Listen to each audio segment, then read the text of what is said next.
یہ کہہ رہی تھی کہ برہان ایک بہترین لیڈر ثابت ہوگا۔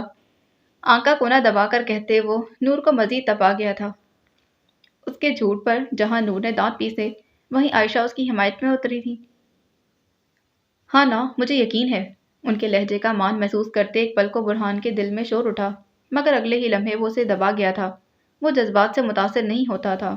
ماں کو اس کی طرفداری کرتے دیکھ کر اسے ذرا اچھا نہ لگا، تو اس نے حقیقت بتانا ضروری سمجھا۔ خود کہہ خود کہہ رہا ہے۔ اس کا اشارہ بہترین لیڈر والی بات کی طرف تھا۔ گویا وہ برہان کی بات کی تردید کر رہی تھی۔ برہان نے آنکھیں سکیڑی۔ تمہیں بھول گیا تو یاد کروا دوں، تم ہی مجھے سیاست میں آنے کا حوصلہ دیتی تھی۔ اس نے بھی بھولی بھٹکی گمگشتہ بات کا سہارا لیا جب وہ اس کی حوصلہ افزائی کیا کرتی تھی۔ ہاں تو کرو سیاست، لیکن عوام کو بیوقوف تو مت بناؤ۔ اس نے ہاتھ اٹھا کر گویا موضوع تکمیل تک پہنچایا۔ کیا تم لوگ سیاسی باتیں شروع کیے بیٹھے ہو؟ یہ لو برہان، تمہارا پسندیدہ جوس۔ انہوں نے لیچی کے جوس کا گلاس اس کے سامنے کیا تو برہان نے حیرت زدہ انہیں دیکھا۔ آپ کو یاد تھا؟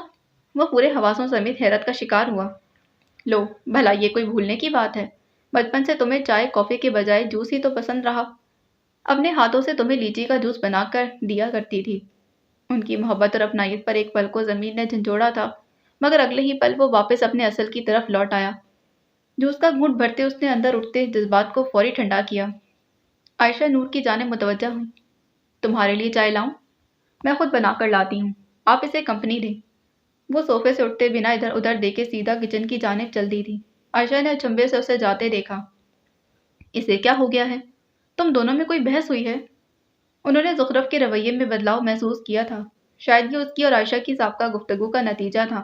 شاید برہان اور اس میں کوئی اندیکھا سا کھچاؤ در آیا تھا۔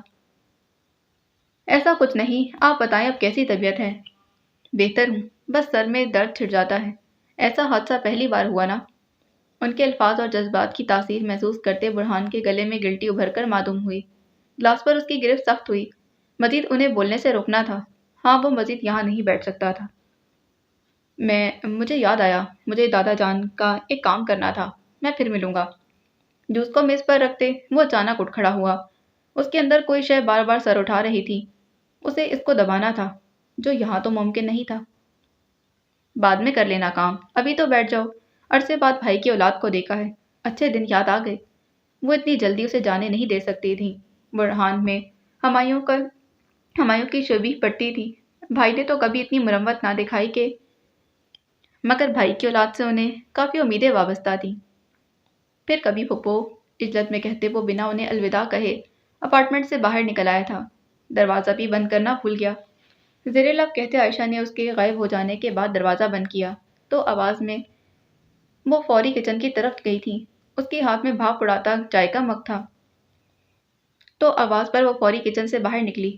اس کے ہاتھ میں بھاپ اڑاتا چائے کا مگ تھا۔ برہان کہاں گیا؟ ماں کو دروازے کے پاس اور برہان کو غائب دیکھ کر اس نے استفسار کیا۔ اسے کوئی کام آ گیا تھا یا اسے کوئی اہم کام تھا؟ انہوں نے کندھے اچکا کر کہا۔ اس نے اثر نہ لیا، گویا اسے اس کی اتنی جلدی پر کوئی اعتراض نہ تھا۔ تم دونوں میں کوئی جب کلش ہے؟ ہوگی بھی تو دور ہو جائے گی، اکلوتا دوست ہے میرا، اچھے سے جانتی ہوں اسے۔ عائشہ نے ہنکار بھرا۔ وہ تو چائے لیے اپنے کمرے کی طرف چل دی تھی۔ عائشہ نے سکون کا سانس بھرا۔ جانے کیوں برہان کی آمد رحمت کی طرح ثابت ہوئی تھی۔ وہ راز جو وہ خود اپنی بیٹی کو بتانے کی متمنی تھی، ابھی تک اس کو کہنے کی ہمت مفقود تھی۔ یہ وعدہ میری جان لے لے گا آدم؟ انہوں نے خود کلامی کی تھی۔ ہمایوں کمال نے فون کا ڈیٹا دیکھتے ہوئے ماتھا مسلا۔ تم ایسا کیسے کر سکتے ہو برہان؟ ان کا سر درد سے پھٹنے کے قریب ہوا۔ وہ اپنی اولاد سے اس بے حسی کی توقع نہیں کر سکتے تھے۔ وہ کیسے اپنی سگی پھپھو کے ساتھ ہونے والے حادثے میں ملوث ہو سکتا تھا؟ آخر کیسے؟ ہمایوں، مائدہ کی آواز پر انہوں نے جھٹ سے کاغذات پلٹے۔ سردی میں بھی ان کے چہرے پر نمی جھلک رہی تھی۔ پسینے سے تر چہرہ کسی گناہ کا اشارہ کر رہا تھا۔ کیا ہوا؟ گھبرا کیوں گئے؟ مائدہ ان کو سٹپٹاتے دیکھ مستفسر ہوئی۔ کچھ نہیں، بس سر میں درد ہو رہا ہے۔ سر میں کیا، پورے وجود میں درد ہونے لگا تھا، کیونکہ دل نامی شے میں کچھ بری طرح چبھا تھا، بہت بری طرح۔ میں چائے بنواتی ہوں۔ ان کے درد کے پیش نظر مائدہ نے تجویز پیش کی تو فی الحال سر درد کا نجات دہندہ ہی غنیمت جانا۔ پلیز صابرہ، 2 کپ چائے کے لاؤ۔ قدرے اونچی آواز میں ملازمہ کو بلا کر انہوں نے ہدایات جاری کی۔ وہ اٹھ کر جانے لگی تو کاغذات فرش پر گر گئے۔ مائدہ جھک کر اٹھانے لگی تو وہ فوری آگے بڑھے۔ تم رہنے دو، میں اٹھا لیتا ہوں۔ ان کے ہاتھوں میں واضح لرزش ہوئی تھی، مگر مائدہ متوجہ ہوتی تو محسوس کرتی۔ میں مسز قادر کو انوائٹ کرنے کا سوچ رہی تھی۔ وہ اپنے خیالوں میں منت میں مصروف عمل تھی۔ سچ شکر تھا۔ ضرور کرو، بلکہ کچھ خاص اہتمام کر لینا۔ انہوں نے موضوع خود بخود بھٹکتے دیکھ کر بات کی مزید پیروی کی۔ وہ تو کروں گی، مگر میں سوچ رہی تھی کہ برہان لوٹ آئے، ایک بار وہ بھی جینا کو دیکھ لے، پھر ہی بات آگے بڑھاؤں۔ آئینے کے سامنے جا کر اپنے چہرے کو ادھر سے ادھر دیکھتے انہوں نے اپنی بڑھتی عمر کو چھپانے کے لیے کسی اچھے ایستھیٹک کلینک جانے کا سوچا۔ یہ آئیڈیا بھی اسے مسز وقار نے ہی دیا تھا۔ جینا؟ مسز وقار کی بیٹی؟ اب کہ انہوں نے اپنے بالوں سے اثر نو غور کیا، اس بار کیریٹن ٹریٹمنٹ جلد ہی لینے کی ضرورت محسوس ہوئی۔ اوہ اچھا، کیا خیال ہے پھر؟ آہستگی سے رخ موڑے انہوں نے لاکر میں کاغذات رکھتے ہمایوں کو دیکھ کر پوچھا۔ جیسا تمہیں مناسب لگے۔ میں برہان کا انتظار کر رہی تھی، وہ واپس آ جائے پھر ہی بلواؤں گی۔ ہاں ٹھیک ہے۔ لاکر بند کرتے وہ بیڈ کی طرف آئے جب صابرہ اجازت طلب کر کے ٹرالی گھسیٹتے ان کے کمرے میں داخل ہوئی۔ انہوں نے چائے کا کپ ان کے قریب رکھا۔ بابا کو تو کوئی اعتراض نہیں ہوگا؟ صابرہ کو ہاتھ سے واپس جانے کا اشارہ کرتے انہوں نے کسی خوف کے تحت پوچھا۔ کس چیز سے؟ برہان اور جینا کے رشتے سے۔ ہو ہی نہیں سکتا۔ ایسا انہیں لگ رہا تھا، اور بالکل غلط لگ رہا تھا۔ یہ تو اچھا ہو گیا۔ آنے والے دنوں کا سوچ کر ہی وہ خاصی پرجوش ہو گئی تھی۔ ہمایوں نے غور سے ان کو دیکھا۔ ان کی بیوی شاز و نادر ہی کہیں جاتی تھی، اور جب واپس آتی تھی تو کئی کئی دن اسی وقت میں گھومتی رہتی تھی۔ ان کا بھی کوئی قصور نہ تھا، خاندان والوں سے ان کا رابطہ نہ تھا، اور باہر کسی سے وہ جلدی بات نہ کرتی تھی۔ جانے عائشہ سے ان کی دوستی کیسے ہو گئی تھی؟ عائشہ یاد آئی تو وہ حادثہ سرنو تازہ ہو گیا تھا۔ عائشہ کے ساتھ ہونے والے حادثے کے دوران تمہاری برہان سے بات ہوئی تھی؟ ان کا لہجہ پرکھتا ہوا تھا۔ نہیں، کیوں؟ انہوں نے چائے کا گھونٹ بھرتے ہوئے کپ واپس ٹرالی میں رکھ دیا تھا۔ چائے کچھ زیادہ ہی گرم تھی۔ کچھ نہیں، بس ویسے ہی پوچھ رہا تھا۔ مگر میں نے اسے اطلاع دی تھی، اسی وجہ سے تو وہ واپس آیا تھا۔ معلوم نہیں پھپھو میں کون سی جان بستی ہے اس کی، ورنہ تو ماں کو بھی پلٹ کر نہیں دیکھا۔ ان کے انداز سے شکوہ جھلک رہا تھا، اور ہمایوں کمال ان کی لا علمی پر انہیں دیکھتے رہ گئے۔ کہاں کھو گئے؟ چائے ٹھنڈی ہو رہی ہے۔ انہیں مسلسل ایک کی طرف دیکھتا پا کر مائدہ نے انہیں مخاطب کیا۔ ہمایوں کمال کو تو ٹھنڈی چائے سے نفرت تھی، لیکن آج ایسا کیا ہو گیا کہ انہوں نے چائے کو ٹھنڈا ہونے کے لیے چھوڑ دیا تھا؟ وہیں ان کے دماغ میں جھانک کر دیکھو تو کئی نقطے مل کر لکیر بنانے لگے تھے۔ ہمایوں کمال کو آج برہان سے خوف محسوس ہو رہا تھا، بے حد خوف۔ انہیں اب نور پر ہونے والے حملے کا ازسرنو جائزہ لینا تھا۔ وہ بالکونی میں آئی تو پیروں پر کسی چیز کے چھونے کا احساس جاگا تھا۔ اس نے نگاہیں نیچے کی۔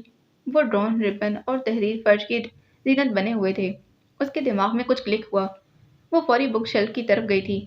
وہاں سے وہ تمام اردو کتب اٹھائیں جو وقتاً فوقتاً اسے ملتی رہتی تھیں، جن کے بارے میں اسی گمان میں مبتلا رہی کہ یہ ابراہیم وجدانی یا عفان نے اسے تحفتاً دی ہیں، کیونکہ حدید کو اس کے اس شوق سے خاصی شناسائی نہ تھی۔ اس نے ایک ایک کر کے تمام کتابیں بیڈ پر رکھیں۔ پہلی کتاب کھولی اور پہلے صفحے پر ہی اسے مس اردو ادب لکھا نظر آیا تھا۔ اس نے دوسری کتاب کھولی، اس کے پہلے صفحے پر بھی یہی خطاب درج تھا، اور ایک ایک کر کے تمام کتب کھول کر دیکھتی رہی۔ ہر کتاب پر اس نے یہی طرز تخاطب لکھا تھا۔ ہر کتاب پر لکھا دیکھ کر اس کا فشار خون بڑھتا جا رہا تھا۔ وہ کتابوں کو وہیں چھوڑ کر کمرے سے باہر نکلی۔ چونکہ اس نے اپنا کمرہ اپنی پسند سے ساؤنڈ پروف بنوایا تھا تو ملازمہ کو آواز دینے کے لیے ایکسٹینشن کا سہارا لینا پڑتا، مگر فی الحال وہ جتنے غصے میں تھی اسے خود کا کمرے سے باہر نکلنا ہی مناسب لگا۔ الیا، ملازمہ کو آواز دیتے اس کی آواز غصے سے لرزی تھی۔ جی میم۔ وہ مستعدی سے اس کی طرف آئی جس کا چہرہ اس وقت سرخ ہو رہا تھا۔ میرے بیڈ پر جتنی کتابیں موجود ہیں ان سب کو وہاں سے ہٹاؤ۔ 10 منٹ میں وہ تمام کتابیں اس گھر سے باہر ہونی چاہیے۔ اس کے لہجے میں ایسی تاکید تھی کہ الیا ششدر رہ گئی۔ کنزا سخت لہجہ رکھنے کی عادی نہیں تھی۔ وہ ملازمین کو جھڑکنا بے حد کبھی عمل سمجھتی تھی۔ وہ کتابوں سے الفت رکھتی تھی، لیکن اب سب الٹ ہو رہا تھا۔ وجہ کیا تھی؟ وہ لا علم تھی۔ مگر رد عمل حیران کن تھا۔ 10 منٹ ہیں تمہارے پاس۔ کنزا کی آواز دوبارہ ابھری تو ایلیا ہر کام پسے پش ڈالتے اس کے کمرے کی جانب بھاگی۔ کنزا گھر سے باہر نکلتی دکھائی دی۔ برلن کی سڑکوں پر اس کے قدم تیزی تیزی سے اٹھ رہے تھے جب اس کے فون پر بیل ہوئی۔ نمبر ناشنا تھا، مگر وہ اب اتنی میچور ہو چکی تھی کہ کسی بھی نمبر سے موصول ہونے والی کال بلا دھڑک اٹھا لیتی تھی۔ ایک ہاتھ سے فون کان کو لگائے اس نے دوسرا ہاتھ پاکٹ کی جیب میں ڈالا۔ مس نور؟ مقابل نے یقین دہانی چاہی۔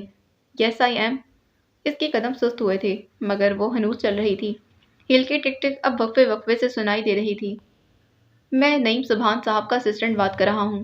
نعیم سبحان، ایس ڈاٹ کے فیشن ڈائریکٹر۔ مقابل نے اپنا تعارف کروایا تھا۔ زخرف کے چہرے پر شناسائی کے تاثرات ابھرے۔ اسے کون نہیں جانتا تھا؟ جو ماڈلز آج شہرت کے جھنڈے گاڑ رہی تھیں وہ اسی کی انتخاب کردہ تھیں۔ اس کا فون آنا یقیناً نعمت ثابت ہوا تھا۔ کہیں اس نے خوشگفتاری سے سلسلہ کلام جوڑا۔ سر آپ سے بات کرنا چاہتے ہیں؟ شیور۔ اس نے اجازت دی اور اگلے ہی پل فون پر ایک بھاری لیکن چوکس آواز ابھری تھی۔ ہیلو مس نور، کیسی ہیں آپ؟ بہتر۔ ویسے تو آپ کو اب تک سمجھ آ چکا ہوگا کہ ہم نے آپ سے رابطہ کیوں کیا۔ مقابل خاصا پروفیشنل تھا۔ میرے سمجھنے سے زیادہ اہم یہ ہے کہ مجھے مدعے کی بات معلوم ہو۔ اس نے بھی ذہانت کا ثبوت دیا۔ بالکل درست کہا، میں آپ سے فیس ٹو فیس بات کرنا چاہتا ہوں۔ آپ کل میرے آفس آ سکتی ہیں؟ جس سے آپ نے مجھے یہ فون کروایا ہے کہ ہالی ووڈ میرے قدموں میں بھج جائے گا، اس نے آپ کو اطلاع نہیں دی کہ فی الحال میں جرمنی میں ہوں؟ وہ بہت محتاط ہو کر بولی مگر جتانا ضروری سمجھا تاکہ مقابل کو معلوم ہو کہ وہ کوئی عام سی ٹک ٹاکر نہیں، دماغوں سے بھی کھیل سکتی ہے۔ مجھے آپ سے یہی امید تھی، خاصی ذہین ہیں آپ۔ اس کی توقع کے عین مطابق مقابل متاثر ہو گیا۔ اس کے چہرے پر مسکراہٹ ابھری۔ کمپلیمنٹ کا شکریہ، مگر فی الحال میری واپسی میں 1-2 ہفتے درکار ہیں۔ وہ جھوٹ بول رہی تھی لیکن بولنا ضروری تھا۔ آفٹر آل اسے اپنی قیمت معلوم تھی۔ ہم انتظار کریں گے، مقابل نے خوش دلی سے قبول کیا۔ مجھے خوشی ہوگی۔ آپ کے وقت کا شکریہ۔ یہ پاکستان میں ملاقات ہوگی۔ ضرور۔ فون بند ہوا تو ایک گہری مسکراہٹ اس کے لبوں پر ظاہر ہوئی۔ وہ شہرت کی بلندیوں کو چھونے کے قریب تھی۔ شہرت جو ہمیشہ زخرف نور کو فیسینیٹ کرتی تھی۔ ہر کوئی اس کے بارے میں جانے، ہر کسی کی زبان پر اس کا نام ہو، ہر شخص اس کی مدت سے راہی میں گنگنائے۔ زخرف نور مزید شہرت کی سیڑھیوں پر چڑھنے کے قریب تھی۔ وہ اس کے آفس روم میں داخل ہوا تو وہ کسی فائل میں غرق دکھائی دیا۔ اس کی آمد پر بھی اس نے سر نہیں اٹھایا۔ اسے مصروف دیکھ کر دروازہ بند کرتے وہ اندر آ گیا۔ اس کی میز کے برابر رکھی وہ کرسیوں میں سے ایک پر بیٹھے اس نے اپنا فون تھاما، پھر اس پر کوئی پیغام بھیجا۔ اب وہ مکمل طور پر زید کی جانب متوجہ تھا مگر وہ بالکل بھی اس کی طرف راغب نہیں تھا۔ زید، تم سے جو کام کہا تھا وہ ہوا؟ وہ اس کے کام میں خلل کا ارادہ نہ رکھتا تھا مگر یہ اہم تھا۔ ایتھیکل اپروول میں ایک مسئلہ پیش آ رہا ہے۔ فائل سے نظر ہٹا کر اس نے نہایت سنجیدگی سے جواب دیا۔ اپنے کام کے دوران وہ یوں ہی سنجیدگی کا پیکر معلوم ہوتا تھا۔ یہ سچ ہی تھا کہ زید نائک اپنے کام کو لے کر حد درجہ محتاط تھا۔ جلدی سے سلجھاؤ اسے، وقت نہیں میرے پاس۔ اس کے انداز میں بے چینی تھی۔ تم جانتے ہو یہ بہت مشکل ہے۔ اس نے باور کرواتے ہوئے واپس لیپ ٹاپ پر نگاہیں مرکوز کی تھیں۔ تو تم کس مرض کی دوا ہو؟ یہ تعریف تھی یا طنز وہ جان نہیں پایا۔ مجھے یقین تھا کہ تم جو ہر وقت مجھے لیگل ایڈوائزر بننے کے مشورے دیتے ہو نا، وہ بے جا نہ تھے، اپنے کام نکلوانے کے لیے تھے۔ وہ مصنوعی خفگی سے بولا تو حدید اس کے انداز پر اش اش کر اٹھا۔ ہاں تو غلط بھی کیا ہے اس میں؟ میرا کام بھی ہو جاتا ہے اور تم بھی سرخرو۔ اس نے کندھے اچکائے۔ رہنے دو۔ مطلب کی دنیا، مطلب کے لوگ۔ وہ ڈرامائی انداز میں گویا ہوا تو اس کے مزید ڈرامے سے بچنے کی غرض سے وہ فوری اٹھ کھڑا ہوا، کوٹ کے بٹن بند کیے اور دروازے کی جانب بڑھا۔ ٹھہرو، بہت اہم معلومات ملی ہے۔ اسے جاتا دیکھ اس نے پیچھے سے آواز دی۔ حدید پلٹا۔ کس سلسلے میں؟ وہ گاڑی جس سے بھابھی کی ٹکر ہونے والی تھی، وہ ابراہیم سر کے زیر اثر استعمال رہ چکی ہے۔ واٹ؟ وہ شدت ہی تو رہ گیا تھا۔ ہاں لیکن ابھی یہ فیصلہ نہیں کیا جا سکتا کہ وہ حادثہ تھا یا مرڈر اٹیمپٹ، اس نے مزید اضافہ کیا۔ حدید پرسوچ انداز میں کھڑا رہا۔ اچانک اس کے ذہن کے پردے پر وہ لاش والی صورت اتری تھی، اسی کے ساتھ وہ ایک سطر کی دھمکی اور پھر رابرٹ کی غیر موجودگی۔ یہ رابرٹ بھی جانے کہاں مر گیا ہے۔ اس کی بیٹی کی بیماری کے باعث 1 ماہ کا آف دیا تھا مگر وہ ابھی تک نہیں آیا۔